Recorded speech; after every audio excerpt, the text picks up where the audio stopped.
one of the ladies that's trying to get him, she actually got the mugshot. That would be Fani Willis. Remember this infamous mugshot, which, what are those numbers? We were looking at this today. It's insane. Like, he has gotten so many likes on Twitter for this, raised so much money as a result of this. I mean, pretty hysterical, right? And it's not a bad shot. They kind of had good lighting for a mugshot, right? Just saying. Hey, so this has been a win for Donald Trump. I mean, really and truly a win. Now, you wouldn't think that, but yeah, it's a win. So Fani Willis, she's the one responsible for it. She's the Fulton County DA, and she's in a whole new lot of trouble. Yeah, because, well, it's kind of sorted, but, and I haven't really liked having to do this. I don't think I've told you much about this story. I've been following it sort of in the background on the periphery. She's got some sort of challenges, shall we say, in her personal life. Apparently had an affair with the prosecutor that was going after Trump, might have actually used public funds somehow to finance whatever dates or lifestyle they were having. This is all coming out as a result of his divorce. These are all allegations, by the way. I actually don't know as they're all I want to be careful. They are allegations, but they're certainly unseemly. And apparently now he's being deposed in this divorce suit, et cetera, et cetera. Tawdry stuff. And yet there's another layer in all this. But first, just to remind you of who she is, the lady that got the mugshot. She's also the lady that apparently had all the paperwork done before the indictment had even been handed out, right? Handed down by the judge. You remember her. And then she tried to make excuses, blame the clerk. When in doubt, you just blame the clerk. She doesn't know how those clerk things, secretarial things go. Watch Fani right here. I am not an expert on clerks' duties or even administrative duties. I wouldn't know how to work that system, and so I'm not going to speculate. Next question. Yeah, so that's her. So the reason I'm talking about her today is something else has happened. She was caught on hot mic with one of her subordinates that she eventually fired, and the subordinate is now trying to make the case that there's a connection between her sort of lack of care for resources, whether it be whatever she may or may not have done with the Trump prosecutor. I mean, what is it? Like Love in the Air? Remember the deep state people, Lisa and Peter Strzok, Lisa Page, the two of them took up, I guess, you go after Trump and you fall in love. Well, there's this story that just came to us from the Washington Beacon. I'm going to play you this sound, but before I do, a little more on Fani, because just a couple of weeks ago, shortly after these allegations about her and her gentleman friend that sort of worked for her, well, when those came to light, she was, I believe, in church, and she had some kind of explanation for it. Let's go to this tape. We are at a time in history when you can no longer sit back and just let other folks do it. You cannot expect Black women to be perfect and save the world. The Lord is completing us. We are not perfect. We need your prayers. We need to be allowed to stumble. We need grace. With that kind of support, we will move mountains and do Jesus' will, stumbling all the way. So a lot of commentators have picked up on that, her saying that you can't expect Black women to be perfect.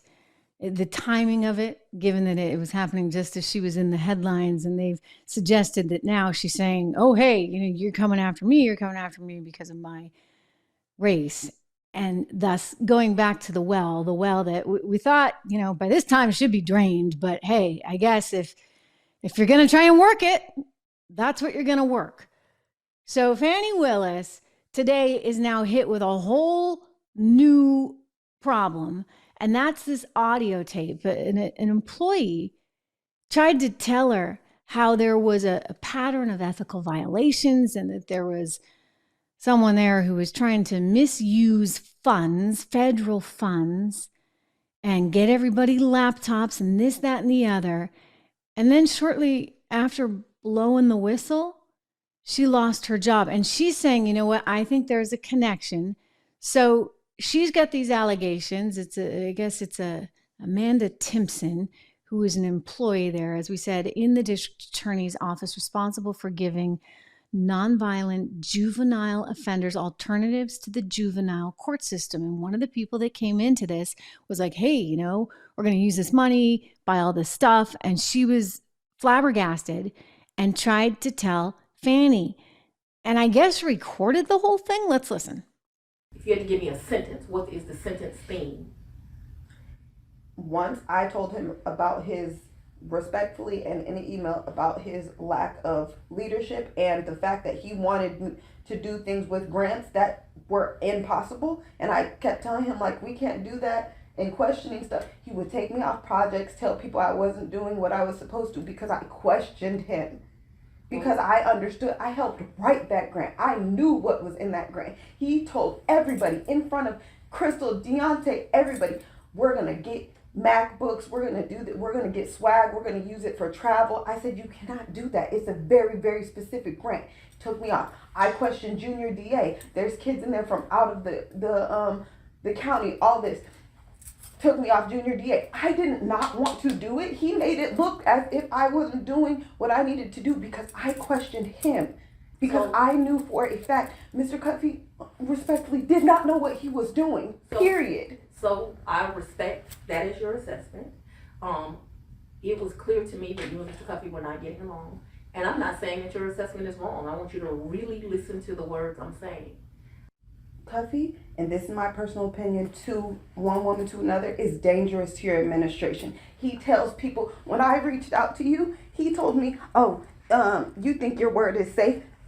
Exactly when you reached out to Miss Willis, she called me and told me, she tell me everything. So once you reach out to her, she's going to reach back out to me. So I didn't even go to HR, and he put Dexter's name on my PDP, and I didn't even feel safe. So this is, you've been listening to the voice of Amanda Timpson, who is saying that she blew the whistle on the misuse of federal funds. There's a big story in the Washington Free Beacon. They are the ones that had that audio. I encourage you to go there and look at the story.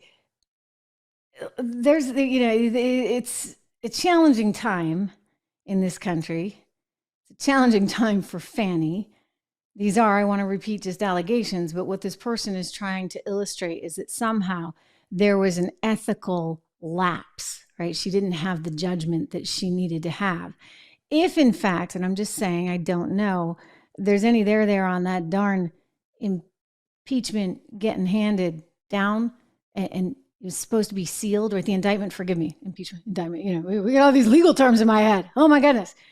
If there's any there, and that she was actually just, it was just rubber stamping, like there was no actual formal process, and that was my fear at the time, then that would coincide with some of these other allegations, including what we're just hearing there, which actually, as a result, could help Donald Trump in that case, because it may be pointed out that she has these ethical lapses, and because of these ethical lapses, there's no there in terms of what she's doing against him.